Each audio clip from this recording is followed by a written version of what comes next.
estabas en mis planes, amar para siempre. Pero tú fuiste como un ángel, la vida me salvó. Entre el amor y el odio está la línea del perdón. Cruzarla significa darle vida a esta pasión. Musím ísť za Fridou. Viem, že bude trpieť, ale nie som ochotný tajiť našu lásku. Aj Jose Alfredo bude asi trpieť. Nemáme prečo cítiť vinu. Zdá sa, že láska je sebecká. Možno je to tak. Jednoducho má svoje vlastné pravidlá, ktorými sa treba riadiť. Proti sile lásky je každý z nás bezmocný.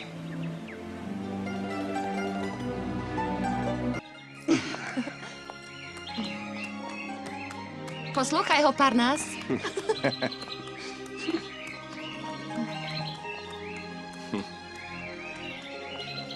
Señor Octavio, už na vás čakajú. V knižnici sedí notár a señorita Josefa. Všetci sú už veľmi netrpezliví. Chcú otvoriť a prečítať ten testament. To je pravda. Ďakujem, zabudol som. Vďaka, Mojses. Poď so mnou, prosím ťa. Ja radšej ostanem tu.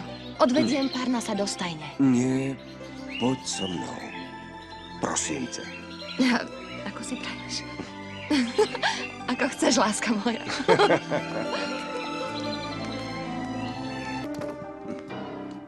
Anna Kristína, som rada, že ťa tu vidím. Ďakujem, doňa Josefa. A ja vás rada vidím. Posaď sa. Ďakujem. Nech sa páči, už môžeme začať. Pravda, že?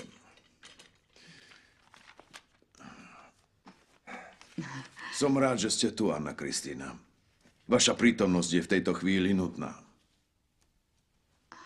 Moja prítomnosť? No, prečo? Prečo má byť aj ona prítomná? Pretože viem, že aj Anne Kristíne váš strýko niečo v testamente odkázal.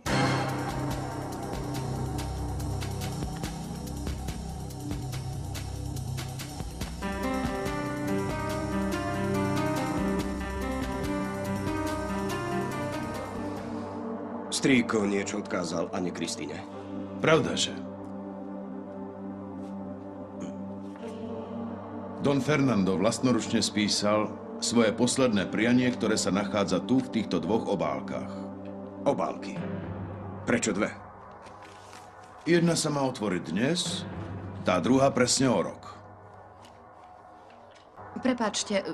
Prepáčte, že vás zdržujem, ale stále tomu nerozumiem. Prečo ste prekvapená, Anna Kristína? Všetci dobre vieme, ako vás mal Don Fernando rád.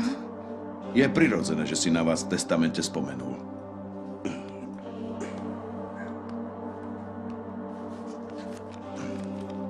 Takže, keďže sú všetci prítomní, začneme čítať. Prosím, počúvajte pozorne.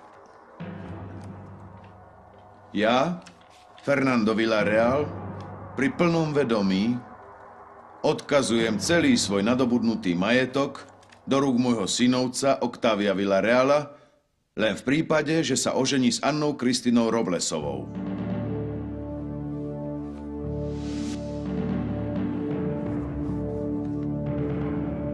Ty si o tom vedela? Nie. Vedela si, aký je obsah testamentu a preto si ma opantala. Nechala si ma padnúť do tvojich osídiel. Nie, ja som nič nevedela. Prisahám, že som nič nevedela. Neklam! Aj tak ti neuverím.